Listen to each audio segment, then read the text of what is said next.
Yale Damako Yale Damako Yale Kanan istole jetti Sanin istole jetti Malimu chayo wakni ebise Yale Malimu chayo wakni ebise Tolandu ema jetta Kalla garra deemu tola miti kobaan bule maa jetta kan sibira ciisu namaa miti yaleellise kanaanis tole jetti saniinis tole jetti maali mucayyoo waaqni eebbise oo ammas araqee baastu qammas sawyeenaa tamallas Doktor Kenya osoo fiildii doktorummaa dhiistee gara weellisummaatti deebite si hawwaata jedhee yaada baay'ee faniidha kanatti hojjette yeroo baay'ee sin hordofaa hedduun nama si dinqisiifatu keessaa isa tokkodhaani. Ajandaan kiyya har'aa kanaa mitiiti gara ajandaa koo jalqabaaf isa ijoo ta'etti kanan dabarsudha. Akkuma beekamu ummanni nafxanyaa yookaan sirna aadaa wistii deebisuudhaaf cinqaman kuni waan hedduu nurraan geessisaa jiranii ummata Oromoo irratti kaabaa hanga kibbaatti jechuudha hidhatanii ummata Oromoo guyyaadhaan keessatti gara Wallaggaa kana keessatti jechuudha namoonni guyyaadhaan faannoodhaan ajjeefamaa jiranuu lakkoofsi isaanii dabalaa dhufaati jira jechuudha. Kana wal qabatee guyyaa kaleessa faannoon yama tokko malee jechuudha Oromiyaa keessa seene namoota hedduu kan inni ajjeesedha kan miidiyaan gabaasaati jiru jechuudha. Dhimma kanarrattis waan laallu qabna. Kanarra darbuudhaan ammoo aktivistiin Amaaraa tokko waa inni jedhame waliin haa caqasu. እስክንድር ነጋን ሙሉ በሙሉ የአማራ ህዝብ ማባረር አለበት። ባህር ዳር ላይ እግሩ እንዳይደርስ ማድረግ አለበት። እየሸጠን ነው እስክንድር ነጋ። አዲስ አበባ ነች የሚባል ፖለቲካ መቆም አለበት። አዲስ አበባ ከተማ ነዋሪዎች አትሆንም ልትሆን አትችልም። ነገም አናረጋትም። ይሄን ነው ማወቅ ያለብን። አዲስ አበባ አማራ ሲፈቅድ ብቻ ነው ጉራጌው የሚኖርባት። ጀቻ ነምች ኩንጀሌ እስክንድር ነጋ ሲያሳ ኢሳ ኡመኒ አማራ ፍለቹ ደንደውዳ ሂንቀቡ ሰበምኒ ኢሳ እንኒ ነው ጉርጉራ ጅራ አዲስ አበባን ከን አዲስ አበባ ኦሶ ሂንታኔ ከን ኡመታ አማራ ቆፊቲዳ ቶኮ ሲያስኒ እስክንድር ነጋ ኦፉ kan Addis Ababaan kan Addis Ababeetti gaafa jennu sabaaf sablammii hedduutu achi keessa jiraata waan ta'eef Addis Ababeen kan sabaaf sablammii ta'uu isaati kan inni nutti agarsiisu. Kanaaf uummanni Amaaraa kana fudhachuu danda'uudha hin qabu. Addis Ababeen kan Amaaraaf Amaaraa qofittiidha. Yoo Amaaraan አዲስ አበባ አማራ ሲፈቅድ ብቻ ነው ኦሮሞ የሚኖርባት። አዲስ አበባን አማራ ታላቁ የአማራ ህዝብ ሲፈቅድ ብቻ ነው ሶማሌ የሚንቀሳቀስባት። አዲስ አበባን ታላቁ የአማራ ህዝብ ሲፈቅድ ብቻ ነው ኢትዮጵያኖች ከተማቸው የሚያረጓት። ድሮም የግሌናት ብሎ አያውቅም። የሰራት አማራ ነው፣ የቆረቆራት አማራ ነው፣ መዋለ ንዋዩን ያፈሰሰባት የአማራ ታላቁ ህዝብ ነው። ሄዱ ቆሳንጀራ ባየ ጉጃዳን ቆሳ በበሬዳ ቆሱት ጅሮ እቹዳ አዲስ አበባ ኬሰ ከንጅራቱ ኡመተ ኦሮሞስ ሃተው ጉራጌስ ሃተው ሲዳሞስ ሃተው ሰባፍ ሰብለሚ ከሙ ሃተው ኡመኒ አማራ ቆፊቲ ዮፍ ኤየሚፍ ቆፋ ማለ ነሚ ቶኮ ኬስ ጅራቹ ሂንደንደው ሰበብኒ ኢሳ አዲስ አበባን ዮካም ፍንፍኔን ሃንዱሪ ኦሮሚያ ከኑቲ ኬኛ ጀኔፊ እረቲ ለፌሜ ቀጨጨብሳ ጅሩ እረቲ ልቡሜ ቀዳባ ጅሩ ከን አማራት ጀለሙራ በራ ኑንጀቹት ጅሩ እቹላ Kanaaf uummanni Amaaraa yoo eeyyame qofittiidha Guraageen keessatti kan jiraatu Oromoon keessa kan jiraatu jechuudha. Sadarkaan jira hangas ga'e jechuudha. Bara wayyaanee keessa akkas tuffatamee hin beeku.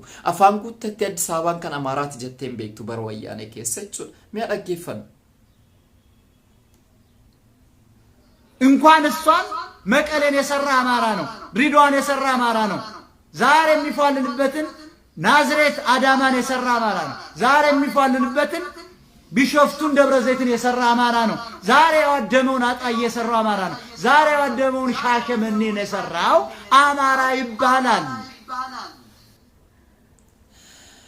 ቢየቲ ጉቱማን ጉቱቲ ከን ኢጃሬ አማራ ሰባ አማራቲ ጀቹት ጅሩ ድሬዳዋ ከን ኢጃሬ አማራዳ መቀሌ ከን ኢጃሬ አማራዳ አጣዬ ከን ኢጃሬ አማራዳ akkasumas ammoo Dabra Zayitiin kan ijaare Amaaraadha. Bishoftuu kan ijaare Amaaraadha. Guutummaan guutuutti biyya Itoophiyaa jedhamtu kanayyuu kan ijaare Amaaraadha jechuutti jiru namichi kun. ነቀምት ዛሬ የሚያጉራሩበትን ኦሮሞዎች የሰራው አማራ ነው። አስመራን ነቀምቴ ሀዳ ኦሮሞን ከን ኮት ጀዴ ዋሜ ቀዱበቱ ከን ሆጀቴ ከን ኢጃሬ አማራዳ ጀድ ወለጋን ከን አማራት ኢሰቃተ ጀቹ ጀልቀበኒ አንማልቱነ ዲበቤክቱ bara wayyaanee keessa osoo akkas jedhamne ormannu bulchaa jira jechuun ni dandeenya. Inni kun amma maal akka taane niqatiin jaraa tuffiin jaraa sadarkaa kana ga'eeraa jechuudha. Jechuun namarra jechuu qofaanii miti gochaanis agarsiisaa jiru jechuudha. Waan baay'ee hojjetaati jiru. Amaaraa fudhachuudhaaf jecha wanti rafa Oromiyaa kana fudhachuuf jecha tarsiimoon isaan hin hojjetiniin hin jiru takka bara kamii kaasee jechuudha. Sirni ahadistoota warri leellisan kuni sirna kan lafa Oromoof Oromiyaa kan jedhamtu balleessuudhaaf istiraatiijiin isaan hin fayyadamin hin jiru, shirri isaan hin xaxin hin jiru jechuudha. Naqamteen kan keenyadhaatu jiru ammas. አስመራ አማራ ነው። መቀሌን የሰራው አማራ ነው። ዛሬ ዘረኞች የሚንቦጫረቁባትን ኢትዮጵያንም ባጥንቱ ያቆመ አማራ ህዝብ ይባላል።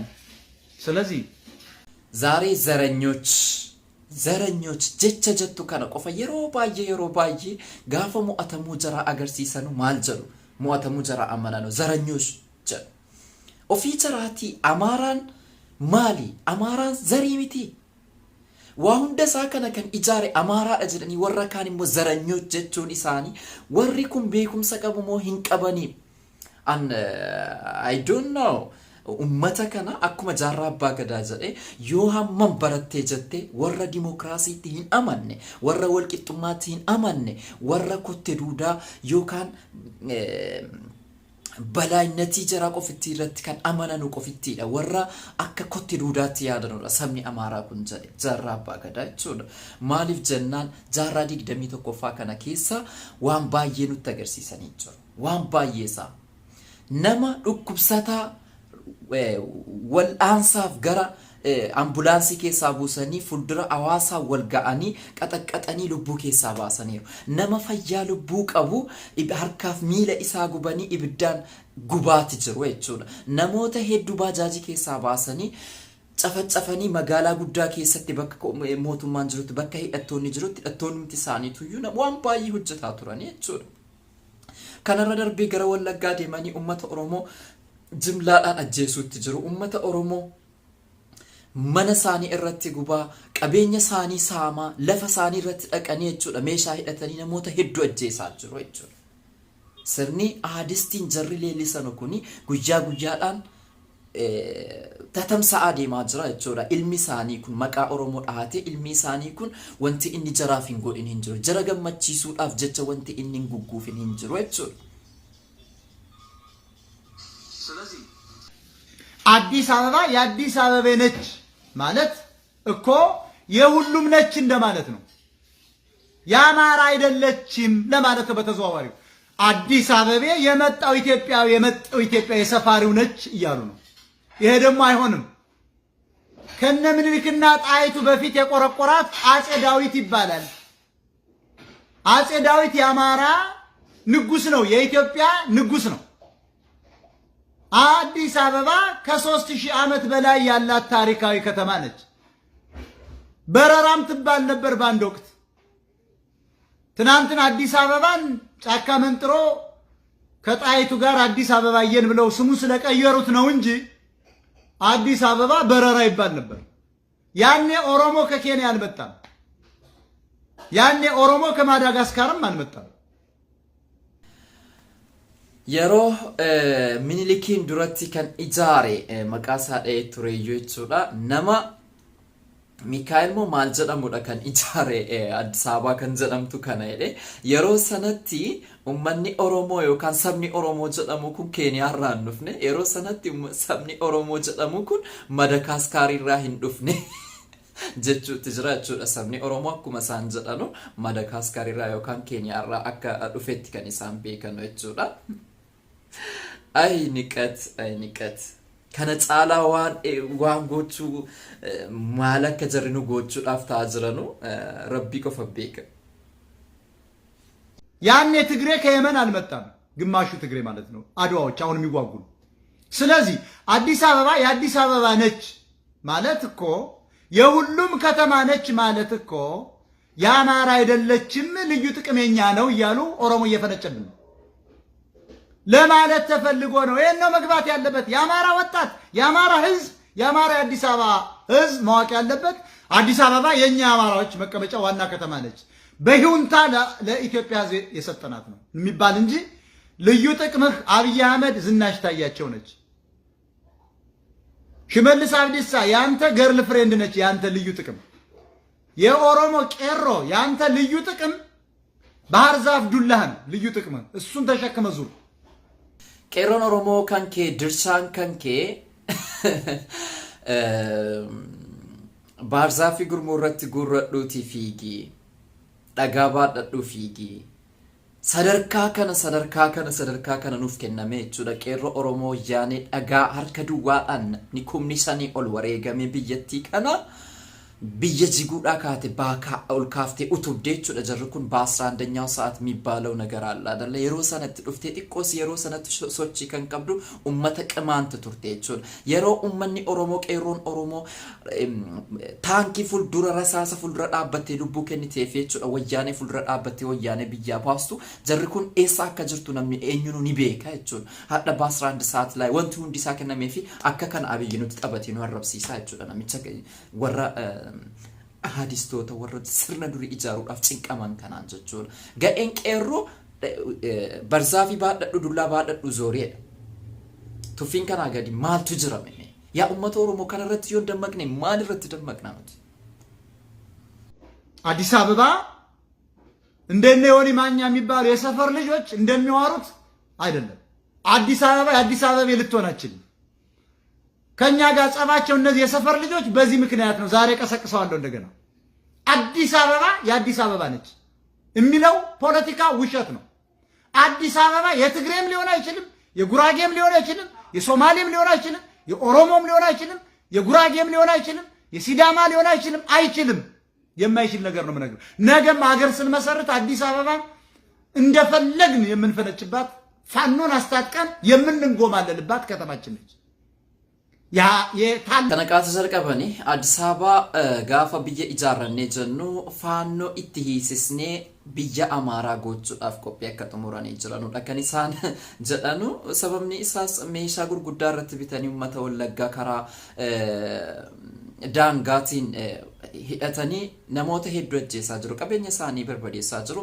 Faannoon uffata yuunifoormii jaraa qabatee kan inni Finfinnee galee Finfinnee keessa jiraataa jiru hedduutu jira jechuudha. Kanaaf dubbiin kun waa tokko amma dhugaa jiru dubbatan malee qaata sochii jalqabanii jechuudha. Kanaaf jennaan uummanni Oromoo namichi kun viidiyoo dheeraadha kan inni dubbate dhimma Addis Ababaa irratti. Addis Ababaan akka kan Amaaraa ta'edha kan inni nutti akeekee jiru. Kanaafuu keenya godhachuudhaaf nuti ammoo afaan qofaan immoo mirga irratti qabnu yookaan lafa kan keenya ta'uusaa falmannee yookaan keenya taasiffanneeti kan keenya jennuuni amma booda keenya jechuun xiqqoo siinii ulfaata sirriidha kan jaraati. Sababni isaas mirgi jaraa kan baay'ee achi keessatti jiraataa jiru jara waan ta'eef kan jaraati jechuun ni danda'ama. Lafti keenya ta'uun qofa ittiin faayidaan qabu jechuudha. Egaan daawwattoota keenya namichi viidiyoo hedduudha kan inni dubbatee jedhu sagantaa biraatiin qabadheetiin dhufa waan nu daawwattaniif guddaa galatooma. Warri maatii kiyyan taane subscribe gochuudhaan maatii kiyyataa nagaatti.